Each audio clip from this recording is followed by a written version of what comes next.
Mm-hmm. So you kind of got to figure out what you use as a defense mechanism. If it's like, I'm afraid of failure, it's like, you need more doing. You've got to figure out a way to do that. Because if you're just going to sit and all of a sudden 2 years go by and you've been talking about this idea that you have, been talking about losing weight, been talking about starting this company, been talking about something, and you just feel so comfortable in the arm's length, oh, I know I should, but I'm not going to, that person needs more action. Like, sounds like you and I might need a little bit more of the, you know what, I'm just not going to do for a couple of weeks and see how uncomfortable that makes. Because that's very hard for me. You're going to tell me I can't work out for a week.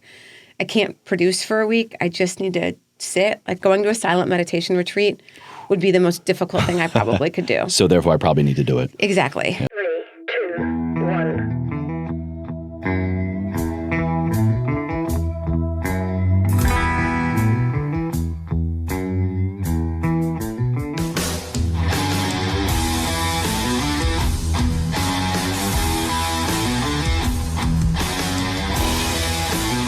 Hey guys, what's up? I am Ann Mahlum. I am an entrepreneur. I've been an entrepreneur in the nonprofit space, the for-profit space, here at Ever Forward with Chase today. I sit down, I talk about my journey in entrepreneurship. We talk about personal development, and we talk why I think the whole self-care movement needs a rebrand. Enjoy. DC in the house. What's going on, Ann? Not much. I mean, actually, that's not true. A whole lot. A lot. We're going to get into it. I got to tell you, when your team, your people reached out, actually, total honesty here, they invited me to come to the opening to do a workout and promo stuff. And I respectfully declined because I've done SOLIDCORE once. And I'm good. It's just, it's so gnarly. It's off to a very bad start. No, it's so amazing and so intense, but I know my preferred training style and I'm like, I can't do that, but I would love to invite her on the show if she has time. But I'd love to sit down and be sedentary and talk with her that way. Exactly. I was like, let's just chill. I'm sure she's running amok. So let's just take a step back. Yeah, I've been coaching classes here all week, and it's so funny because people come in and they're like, oh, this will be so fun. And I'm like, listen, it's going to be fun afterward, but you guys are in for a treat. I know it doesn't look hard because people aren't really moving that much, but it's challenging, and it gets all those little muscles that don't get any attention. You feel things like, I didn't even know I had a muscle there. Yeah. And I want to give a shout out real quick to my friend Kim. She is probably your most diehard supporter back in DC. Nice. She lives and goes to the one in the Navy Yard. Okay, cool. But I wanted to actually start off, really want to focus on the entrepreneur in you, the business savvy woman in you that is just killing it. And you've got a lot of endeavors that you've done and moving on to some other things. I would like to start kind of at the end of your story because I saw this announcement that you're actually stepping down as CEO. Yeah. And you don't often see that in a growing, scaling company. So yeah, what's up with that? So I actually have not been CEO for almost a year already. So 2020, everybody had big plans for that year, and us included. We were going to sell that year. We had everything lined up. We had hired bankers. We were doing the dog and pony show, a lot of interest, and we're like, amazing, this is great. We're going to exit 3 years after we took, not even 3 years after we took some PE money. Everybody was going to be happy with the valuation that we all thought we were going to get. And I was like, all right, we're doing this, and then I'll figure out what's next. Yeah. Obviously, March, I was like, wait, what? It was just like such a, really screwed with your mind, because it wasn't even, business isn't doing as well. It just stopped. And so that was a little nuts. And then of course I dived back in and was like, I gotta get us through this, whatever this is, how long it's going to take. I will get us through this period, get us back on track. So that took a full year plus. So during the summer of COVID, things were just constantly like, what's happening today? What are the mandates? We were in 23 states. So everything was just different and just super challenging. But we're like, we got to raise money. This thing is going to end at some point. And a lot of other people were like, fitness is going to be dead. No one's going to go back to a gym. Germs, oh my God. And we were just like, it's never going to happen. This thing will end. People have a short memory. They want their lives back. And we think it's even going to be, business will be better after this is over because there's so much focus on They're going to come running back. Totally. Yeah. And so we doubled down. We're like, we want to grow as soon as we can, as soon as we feel like we're seeing some window of opportunity. And if we're going to do this and really rebuild, we're going to need to take money again and grow and just be in it for the next few years. So we did that. We started to really take things to the market and talk to some companies at the end of 2020. And then we closed a $50 million deal. Ooh. Yeah, in February. That's what's up. Much. At the end of 2020. At the beginning of 2021. Okay. So like still in the kind of the thick of, I don't know about investing in this kind of stuff for a lot of people. Yeah, the vaccines just sort of were like rolling out. You know, it was just tons of crap. But obviously, these guys believed in us, the story, what we were doing, and we've always told that people, if anybody's going to make it, it's going to be us. Like it's just not going to. We have too much invested reputationally. The workout is baller. Like there's space between things. If we don't make it, nobody will make it. And so after that happened, during that entire process, Brian Myers, who's our CEO now, had been my COO for 4 years or 3.5 years. And he's just sensational. And like, this is the guy for the job. He just happens to be a Black gay male. And obviously there's not that representation in the space. So it was like just all the wins in a row. And he's so ridiculously smart. And during that whole raise process, I'm like, Brian's going to be the CEO. Like, I'm not going anywhere. I will be the executive chair. I'll be the founder. I'm in this. A lot of my money is invested in this company. Your heart, your soul, your blood, your sweat, and your tears. I'm like, I want to see it succeed. But I am not the right person to continue to run it. I am very good in the beginning stages. That's where my magic is. I have a very high risk tolerance. Like, you want me involved in the beginning. And SOLIDCORE is, we figured the formula out. We know how to grow it. We know how to scale it. We're opening 19 studios this year. And it really needed an amazing operator to step into the CEO role. And that's Brian. So like, let me be the strategic advisor. Let me be the one who can bring some innovative ideas, creative ideas, and continue to help the company in that way. Step into my founder role. And lastly, it just creates more value for the company. If we can show when we do sell in the next few years, maybe even next year, who knows, that SOLIDCORE works very well without its founder. It works very well with the very talented CEO. Which is crucial. It's crucial. Crucial, yeah. Yeah, so like it's a smart decision to make. And I never ever built this company around myself. I've always felt it's my job to embody SOLIDCORE's ethos, but it's very dangerous when the company embodies the founder and doesn't have an identity beyond its founder. So we were very deliberate, like even in the beginning, to make sure we weren't doing that. I have two questions for you out of that, sir. which is like, just out of the gate, like you are so in your power and know your shit and are so well spoken on that, which tells me you know exactly what to do, how and why in the business. So thanks. Appreciate you on that. Thanks. Very welcome. First, a lot of people when looking to scale their business, whether you're an online coach, a brick and mortar person, whatever, typically you think I just need to double down on what I'm doing. I need to work harder so that I can grow and scale, which is true for a while, can work. But I love how you kind of went the other way of you realize what you had, how it was growing. But if you wanted it to get where you wanted it to be, you needed to get help, particularly through funding. So I want to pick your brain. If you could kind of share with us your decision-making process on why did you seek outside funds to grow and scale versus just kind of doubling down on grit. And two, after that, if you can remember, stepping down and just recognizing, like you said, this is my zone of genius. This is where my power lies. And like taking what a lot of people would view as a step back to really grow forward. So the first one, I did scale by myself for a long time in the beginning. So we opened in November of 2013. So almost a little over 8 years ago now. We have 82 studios today, so I'm not kidding when I say we know how to scale. And welcome to LA, by the way. Yes, thank you very much. We're happy to be here. New kids on the block, yeah. I'm working on my tan. Me too, 4 years in. I don't know, not so much. Yeah, it's my North Dakota blood. It's going to take a minute. So I did grow right away, and I grew quickly. And I think a lot of people too, like I don't have this mentality of I'm just going to wait and see how it goes. I opened the first studio November 13, and I had my second lease signed a month into that first studio. No shit. So a lot of people are like, I'm just going to kind of wait and see. There's this great story about Subway. When they were opening in the beginning, they had one Subway location. And it was off the beaten path. And like they weren't doing that great. And I'll never forget this story. And they were like, we need to open a second location so people think we're doing really well. Wow. And to change the public image. To change the image. And people's brains are wired in that way. Like, I'm seeing this thing everywhere. What do everybody else know that I don't know? It's got to be successful. It's got to be successful. Yeah. And so even though we were doing really well with the first studio, I didn't want there to I wanted to be like, there is an opportunity of time. There was no boutique fitness in DC at this point. There was no SoulCycle, no Orange Theory, no nothing. And I'm like, I need to scale this and bring it to market quickly because people are hungry for it. I need to make sure that I am giving them an opportunity to get involved, to be part of the community. So we had 5 studios open in the first 12 months. Damn. And that I just took every bit of funding and just kept next studio. Pouring it back into the business. Oh my God. And I would the negotiation skills I developed of talking, I need abated rent. I don't have a lot of capital. So if you're taking my money, security deposit, I won't pay it. Like, I can't do it. I can't afford it.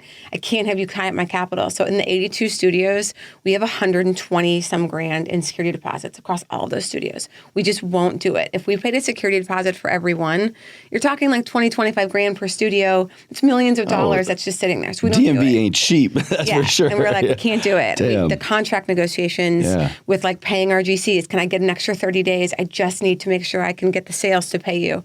So it was a lot of that in the beginning, Chase, for sure. And then when I wanted to make my own machines, I wanted to separate from whoever was making my machines. I didn't want to be in business with him. The machines were breaking. Wow. So I was like, I got to figure out how to make my own machines. Wow. So you truly were bringing everything in-house. Everything. And the negotiations, the sales, the service, the product. Yep. And when it's your reputation on the line, like, I'm like, this can't fail. Like, I need to figure this out. You just have a different gear that you go into. And so made our own machines. I took some funding from a friend, and I'm like, I'm probably going to get sued. I got sued from the person who I was buying the machines from before. For copying the devices? Yeah, and even that. He told me I broke our contract, which again, I knew it was going to happen. I countersued him for all intents and purposes, like, feel good about the outcome of that. Never have to talk to him again, never can talk to me again.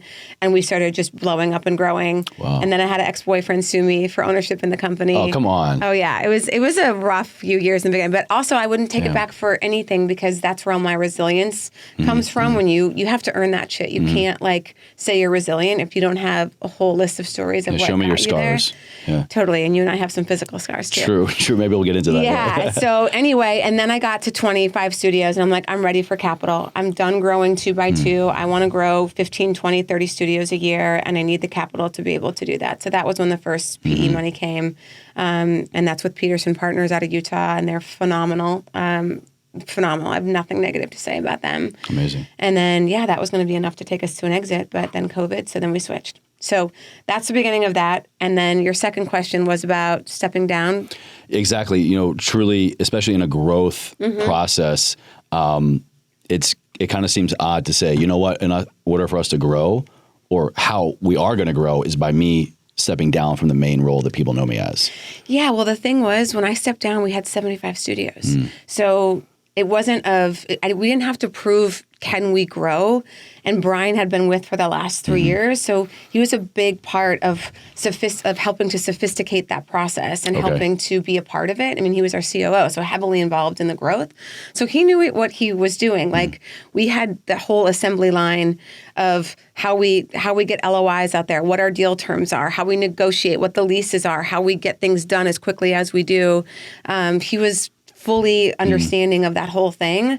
So it wasn't like, we need someone else come in and scale. It's like, come in and keep doing what we're doing, and take the company vertically deeper, which I'm not great at. I don't love that shit. I want to build and scale big horizontally this way. And so Brian's really focused right now on improving our AUVs, which is our average unit volume. Okay. How do we get these things to grow 25, 30% from what they're doing? Because that increases the valuation of this company as well. How do we dive deeper? What can we do better operationally? My sweet spot is I know how to create community, experiential community better than anybody else. And that's what I do really, really well. And my skill sets, my time, my 60 hours a week just wasn't needed at SOLIDCORE. Like, things become a little bit more monolithic. There's more process. There's more structure. Like, I don't deal with that stuff very well. Like, I want to go like this. And you can't do that to a company of this size. It makes people crazy. It's too chaotic, and it's not needed. So you probably just wind up micromanaging too a little bit. Yeah. Totally. And I need to let the leaders be the leaders. We have very talented people now sitting in our executive team, and they need to feel empowered to do their job, and it just only makes the company more stable. So I did this once before at Back on My Feet, which was the nonprofit that I ran before this. Which, the homeless organization, correct? Yeah, exactly. So that uses running to help people who are experiencing homelessness change their identity so they can change their life. And so you probably did the same thing after being in the military. You realize when you look at yourself in a different way, when you realize your superpowers, when you're healthy, you're making positive decisions, and you have a group of people around you who believe in you. Oh, it's community or nothing. It's crazy. And like when you change someone's identity from someone, imagine when you're homeless, right? The stereotypes around that. Oh, aren't you lazy? It's your fault. You're a 40-year-old man living in a homeless shelter. Self-esteem, self-confidence, self-worth, self-love is this big. So we had to reconstruct all of that. Wow. How do we get you to believe in yourself, know that you are worthy, you're capable? And so these guys were running marathons, half marathons. Oh, shit. Yeah. So then we built partnerships with Marriott, AT&T. Like we were entirely corporately funded, and we have, I think the budget for Back on My Feet now is about $8 to $10 million a year, all privately funded. Wow. And it works. So these guys are now getting, guys and girls, men and women are now getting employed through our companies, not because we're a charity, but because I can say, let me tell you about Chase, who wakes up 3 days a week and runs at 5:30 in the morning, has ran a half marathon, has gotten all of his life kind of figured out, reestablished and reconnected with family. Like this person is deserving of a second chance because they've earned it. So when I stepped down from that organization, which was super personal to me, my dad's an addict. Oh, I'm sure. Yeah, like you're like, hey, the more I tie this organization to its founder, the less people I can help. Because if I'm not around, then the thing's not going to be around. So you start to put systems, process in place, and then you start to step back and you let the thing like do what it needs to do. Something you said there really struck me, experiencing homelessness. Yeah. And I think we can take that and apply it to, apply it to business, to life, to fitness. I'm experiencing... insert anything. I'm experiencing depression. I'm experiencing anxiety. I'm experiencing weight loss, weight gain. I'm experiencing lack of motivation. I'm experiencing over motivation. Yep. Can you walk us through a little bit of why you said that way, and how, I'm assuming you look through a lot of your life in fitness and business and community through that lens, instead of I am homeless, I am an anxious person, I'm just experiencing this. Yeah. And that was very deliberate of me saying that. And we changed that when we first started. It was like, we help the homeless. And we're like, we're trying to change people's identity, and we are giving them the identity that they are. You're saying the same thing again. Right. Yeah, we're like, what are we doing? Their whole identity is that they're homeless. And with that has these whole negative connotation and stereotypes. But that's not who they are. That's just a moment in time of their life. So we were like, we will not call you a homeless person. And I think that language is really important. Like, I'm not a person with a home. Like, that sounds so crazy, right? We would never say that.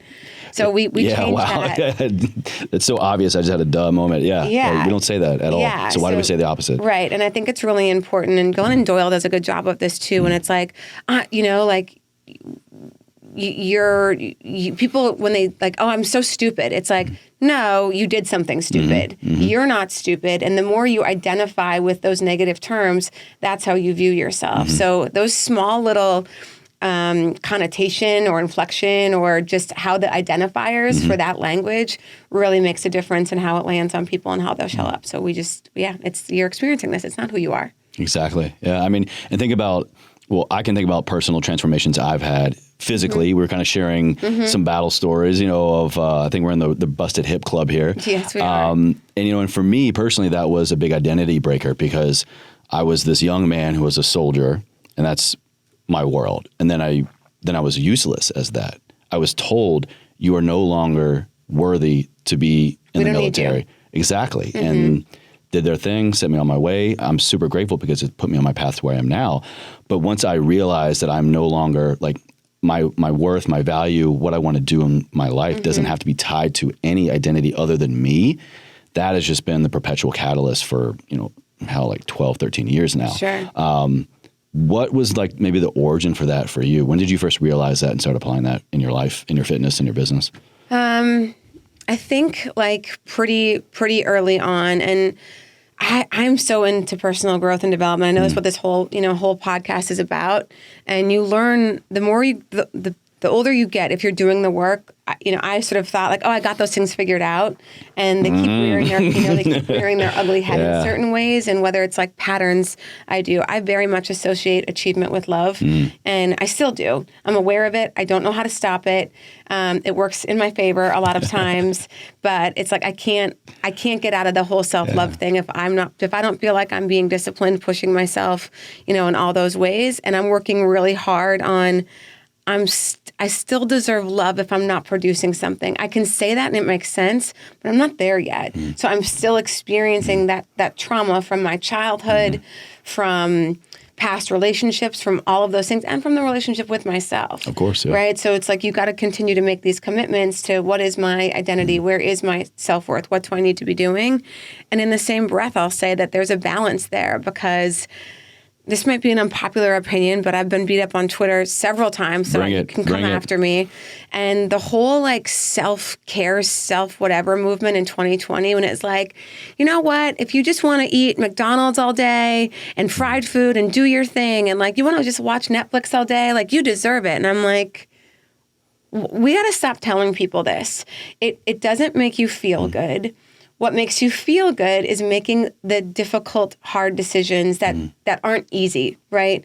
You can't have a drink every night. You can't say yes to the fries every time. It's always somebody's birthday who wants to go get drunk. It's, that's always there. And this whole thing in 2020, even 2020, 2021 was about that, of just, you deserve it. Take all this time. And there's a difference in self-care and embellishment and just too much of something that doesn't contribute to the overall goal. And I don't know who said this, and I always forget, but it's one of my favorite quotes, which is easy choices, hard life, hard choices, easy life. And it's the continuation, waking up early, drinking enough water, going to bed at a good hour, reading content, putting good things in your brain, exercising, getting sun. Like, it sounds so boring and mundane, but those are the little things that add up to contribute to our happiness. Research, it's proven, and contributing to like our overall success as a human being. One of my very first commanders in the military, we would get this safety briefing like every Friday before they would release us into the civilian life again. We could throw off the uniform and be us. He always said it's all about choosing the hard right over the easy wrong. And that stuck with me at 18 still today. That's great. It just rings true to what you just said as well. Yeah, that's a really young age to learn that. Most of us take a little while longer, but it is. There's so much things thrown at us through social media, through something, and oh, it's Friday, like, oh, it's Saturday, like, I deserve it, and that whole like, I deserve. So you're saying, one, someone else doesn't, and two, it's like that's just a lot of things that we're doing that sound like a bunch of excuses to make an easy bad decision for yourself. Like, I don't know. I don't buy into that. Help us reverse engineer that a little bit if you could. You said, if you're saying I deserve this, then someone doesn't. Yeah. When we're saying, kind of in the same mindset here, when we're saying yes to something, we're also saying no to something else. We're saying no to something, we're saying yes to something else. So unpack it for me if you could. If we're saying that come Friday, I deserve to do what I want. I deserve to get fast food. Insert your embellishment here. It doesn't have to be sex, drugs, rock and roll. Are we also saying Monday through Thursday, we don't deserve the things that we want? Yeah. I'll give you another example. When I raised money this year, people, when I went down to the Dominican or took time off, it's like, you deserve it. And it's like, well, I deserve it because I'm in a luxurious position that I work for myself and I can go do those things. But then are we saying to somebody who doesn't make as much money as me, who works 2 jobs and makes $18 an hour, that they don't deserve it because they can't afford it? It's just like... they still could be working the same hours, technically. If not more. Yeah. You're telling me a single mom working 2 jobs and also 3 jobs as they're raising their kid because they can't afford to go down to the Dominican or afford to have whatever, that they don't deserve it. So I watch that language a lot of like, I don't deserve it any more than anybody else does. And my hard work has been done in mainly air-conditioned rooms in front of a computer, like in a really safe space that people are having disposable income to work out, like safe working conditions. We have a lot of privilege these days in entrepreneurship and just being Americans, but a lot of us right now just sit in a lot of privilege. Yeah, totally. So that's where the whole like deserving piece of that, I just like don't I don't love it. I remember the time I lost the most Instagram followers was actually recently over Christmas. And I posted, because it was the last week of the year, and I was like, hey, it's the last week of the year. And this is still a week. It's still time. It's still days. Don't forget that this week matters. And like, don't lose track of what you're trying to accomplish and what you're here for and what you're working toward. And it was just, people were so pissed about it. It's like, oh my God, I've worked so hard. I deserve to just have a week. I'm like, listen, man, then why are you letting me bother you? Why did what I say bother you? If you want to go get fucking wasted for 7 days and eat bad food and do whatever, more power to you. Yeah. Why did what I say, some stranger on the internet, like hit such a trigger point with you? So I think it's just knowing what you're after. Like, I'm on this challenge right now where I'm not drinking, no sugar, no fried food, 60 minutes of there's nothing that anybody could do to tempt me to get off this challenge, because I'm focused right now on doing something that's important to me. You could be sitting here, tequila, I don't care. Do you, man? But like, I know what I'm trying to do right now, and I know what my goals are, and I'm laser focused on getting that done. So I won't look for the excuse. I won't look for the Friday.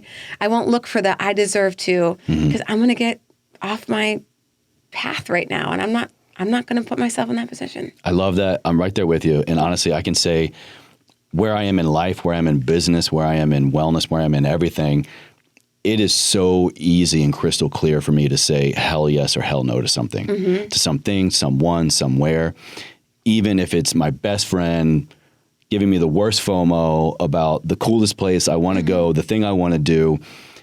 If it is outside of my, I don't want to sound lame, but like if it's outside of like my parameters of what I want to do with my day, how I want to fill it, when I want to do those things, if it deviates from that, then I have no problem saying no. But for example, like last week, I took 5 days off and I went down to Tulum with some friends and just chilled hard.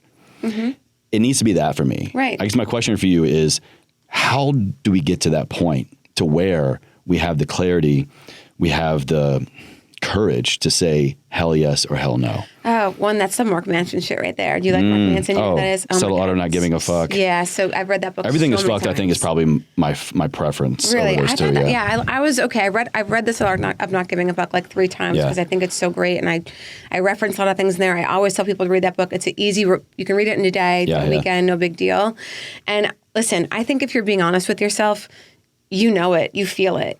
And a lot of that Mark Manson stuff, one of the key things that we're talking about right now is around that identity and like, what do you want out of your life? And everybody says, well, I want a great relationship and I want to be successful when I have this. And like, dude, everybody wants that. What are you willing to work for? And if you're not willing to work for it and you're not saying no to things and you're just sort of living a normal life like everybody else and going out on your weekends and sleeping in and, kind of not being productive in time, there's no shame in that game. I don't give a crap what people do. Like, that's awesome and that's fine. But you can't tell me, as he talks in his book, he wanted to be a rock star. And he's like, I kept saying I wanted to be a rock star, but I wouldn't practice. And I didn't want to schlep my gear from bar to bar. I didn't want to deal with the hassle of getting to be actually being a rock star. So really, I didn't want to do the work. I just wanted the outcome. So really what that means is I didn't actually want it. I was just fantasizing about what it might be. I didn't want to have actual skin in the game. Yeah, I didn't want to put in the effort. Yeah. And, I just, because I'm deep in this new sort of business thing I was telling you about earlier, I had tickets to Coachella. I had a house, everything. Canceled it. I'm like, I don't really care about the money lost. Damn. I know if I go on that trip, what that trip's going to be and look like, and it's going to set me back a couple weeks, and I'm not willing to do it. So it was a no. I canceled. I had a retreat planned down to Mexico. Same thing. I already paid for it. I canceled it. And some people might say, well, I'm going to go because I already paid for it. Again, there's nothing wrong with that. But I had to decide, what am I trying to achieve? What are my priorities now? My priorities have changed. Therefore, I need to make some different decisions. And so I'm just not afraid to do that. And some people don't like it. Some people stop calling because they know you're not going to go out, and that's cool and that's fine. Like, I don't mind that. I don't need the phone call, and I can say no to folks. And most people, my friends, will respect me enough to know, like, listen, Anne's in the zone. You got to just let her do her thing, and she'll surface back out. It might take a year, and she says what she means. Yeah, and it might take a year, but like, let her do her thing, and maybe you can catch her for a coffee in the morning. But she's not going out and partying right now. It's not where she is. So yeah, and I've had that too. Like I took a year off from SOLIDCORE now to where I am. I played a ton of beach volleyball. I went to 2 beach volleyball camps. I got as good as I. Oh shit! Yeah, it was All right. killer, and I put like serious time into it. Damn. And I probably drank more than I should have, but it was like that's where I was, and I was just fine with it. It didn't make me feel guilty, but now I'm in a different spot, and I'm experiencing the zone. I love that for you. Yeah. I love that for you. Thank you. I want to get into kind of your new endeavors. Okay. As much as you can Sure. or want to talk Sure. about, but I want to real quick go back to this concept we're talking about. You said something about our decision-making process now is like getting hindered by a decision we made before. Like I'm now deciding and realizing my priorities have changed and this no longer serves me. When you can be so empowered about a decision you made before to go to Coachella, to take a vacation, to go to this seminar, go to this conference, like you can have such clarity in that process that action serves you then. But then when we realize later, a week, a month, a year, that I want to deviate, but it's not because of wishy-washiness. It's because you have even more clarity now. How do you go through that decision-making process? How do you act and decide now against something that you've already done and know that it's going to propel you forward? I think for me, it's just the experience of knowing myself. Like I know what place I am back in my life. So it's just a feeling. And there might be some wishy-washiness in other people's lives, and that's fine as you're kind of figuring out, like, I did this thing, but I should have canceled. Great, now you know for next time. You know when you have that gut feel that's not the best decision for you. Intuition. And, yeah, the intuition. Listen to it. Yeah, I like to say there's like instinct or impulse, instinct, intuition, and then intelligence. And like impulse and instinct is like be a little careful of that, but like intuition and intelligence, like that's a little bit of a higher calling or an power. Innate knowing for sure, yeah. Another eye, good, innate. Yeah. So I just pay attention to that of like, am I making an impulse decision here or no, there's something deeper going on. So I'm not afraid to change my mind. People know that. I am a quick decision maker, but I think sometimes people can look like, and politicians do this shit all the time. They're like, well, 5 years ago you said this, and I'm like, yeah, and I've changed my mind. Isn't that a great thing that I've grown and learned? I'm not that same person anymore. Yeah, isn't that the whole point of life? Like I used to be way more liberal than I am today. Like through the pandemic, I became a little less liberal. I feel like I'm much more open-minded now. I understand different sides to people, and I really like that I've gone through that journey. I used to be much more into shaming. Like I felt like I used to shame people. Oh my God, like you don't have the same belief and you don't care about people. And I'm like, I'm just as bad as the people that I was getting upset with for shaming other people. That's huge. Wow. Yeah. So that was a really. I feel like I've grown up a lot politically. I can relate to you on that. Yeah. Yeah, and socially, and just like. I'm very pro-life. I'm very pro-choice, but I can sit here and understand why someone would be pro-life and not shame you for it, you know? Or I'm very much into Black Lives Matter. I'm into racial and social justice. But I'm from North Dakota, and my family has no experience outside of North Dakota. Their life, their experiences, their viewpoints, their perspectives are different. They're not bad people. They just don't know any better. They say things that I'm different. like, you can't say that. And they're like, why can't I say that? And I'm like, well, let's talk about it. So I'm open-minded, and I think a lot of time the way liberal left thinks they're so open-minded, right? Yeah, and they're not. It's very inclusive to their way of thinking, and if it's not thinking, and the right does like that you can too. have your opinion, but it's wrong. Yeah, it's like, oh my God, I can't believe it. It's like, hey, why don't you stop and listen and try to understand why that person feels that way? Where did those beliefs come from? Oh, yeah. How did they grow up? What were they told? And one of the things I always find interesting about our beliefs is like our beliefs sit in our amygdala, which is the same fight or flight response that we have in our brain. So if I'm trying to challenge a belief that you have, like your brain literally like resists it. It has a very emotional response. This is new. to it. This is different. Therefore, it's fearful and dangerous. Yeah. We've lived our whole life believing this. Like if you start, what else isn't true? That's why people get so religious and they follow a religion of this is what I know to be true and it makes me feel safe and you will never ever get me to deviate from it. I had, not to go too far down a rabbit hole here because I do want to get into your new endeavor. Sorry, that's my fault. But this is like everything you're talking about. I think the last 2 years have, if you've been paying attention, I feel like on some level, we all should have gone through some kind of similar experience like the thing we're talking about here. Straight up for me, it was like in the height of lockdown and stuff, I tried psychedelics for the first time. And I had such a positive experience that to this day still fills my life, particularly around something in my relationship with my wife. And it, in an instant, solved a problem with me that I was causing in my relationship. And to your point of what else is wrong in my life, I mean, I was in the military. I grew up in Roanoke, Virginia, Southern Baptist. And so I was just like, I've been following all these rules my entire life. And I tried a drug. I'm not a bad person. I'm not in jail. I'm not like losing my job. I'm not homeless. I'm experiencing homelessness. I'm not doing all these things. And then that has put me on the path of just being so much more open-minded to just questioning things, questioning other people, but more importantly, questioning myself and knowing that it's okay to feel this way. It's okay to question these things. And more importantly, it's okay to take action on maybe changing some of those things. One of my favorite Tony Robbins quotes is, the problem with your beliefs is you believe them. And it's so true. Yeah, absolutely. Yeah, that's really awesome. I've never done psychedelics, and some people have talked to me about it, and I'm like, oh, like, okay, like, I'm not there yet, but I'm open to it, and I understand why people have had great experiences with it. Oh, mental health, emotional health. I mean, just I'll talk to you about it later. Okay. Yeah. I'm excited to I'm excited to learn more. I think it would. And we just, everybody has trauma. And I think we have to take personal responsibility for our trauma. There's at some point where you get sick of hearing people say, well, it is what it is, or this is just who I am. And it's like, you don't have to. You get to pick and choose the emotional inheritance that we have from our parents, our upbringing. Why are we accepting that? Yeah, it's stupid. It's like, I'm not going to accept that. Like, if I'm doing something in a relationship, friend, personal, professional, that's not working for the other person, and I'm not open to feedback or seeing patterns of what I'm doing, like, I don't really want that person in my life. That doesn't sound like somebody who is going to add value or take responsibility for their actions. No, thank you. Yeah, if that person's me, like, I don't want me in my life like that. Totally. Yeah, and we've all got things to learn, and it can be, I think, one of the coolest things, even for your own healing. I went through a bad breakup a few years ago, and the way that I healed was through therapy of understanding, holy shit, I've had this same pattern in every relationship, and it's actually me. And you're like, I can do something about this. Here? Yeah, like, I'm empowered to change this and talk with my parents about this and understand this, and I don't actually have to show up this way.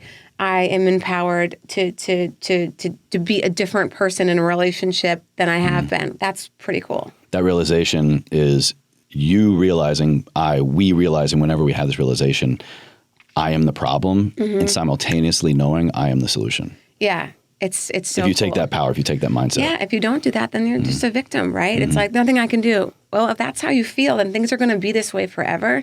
More Tony Robbins stuff. He always feels when someone's playing the victim, it's serving them. You're getting something out of it. Otherwise, you wouldn't do it, right? The only time people make any real change in their life is when they are so sick and tired of the way things are going. And you're either like totally in love, emotionally on one end of the spectrum for you to do something different.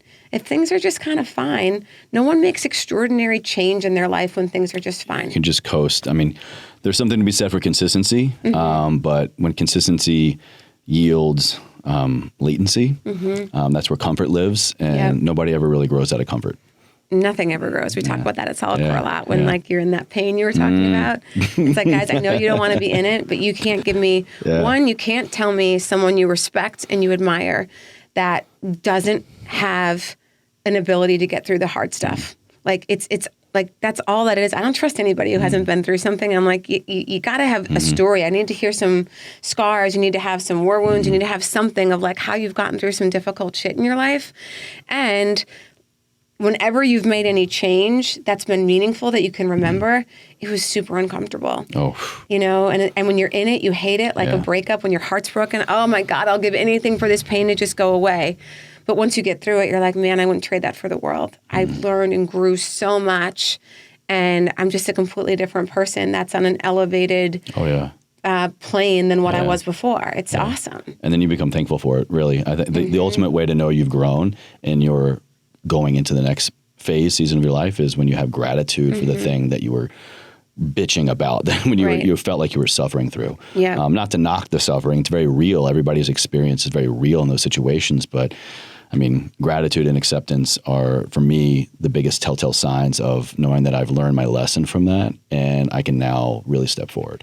Yeah, I have another favorite quote. I never know who says this stuff. I feel like I'm the person who'd be horrible with like the who's played this in a We'll movie. do a fact check. Yeah. Yeah. I swear these are things you can Google them, but it's suffering is pain multiplied by resistance. So I don't think we have to suffer. We all experience pain, but it's when you resist that pain and you don't want to like, why am I feeling this?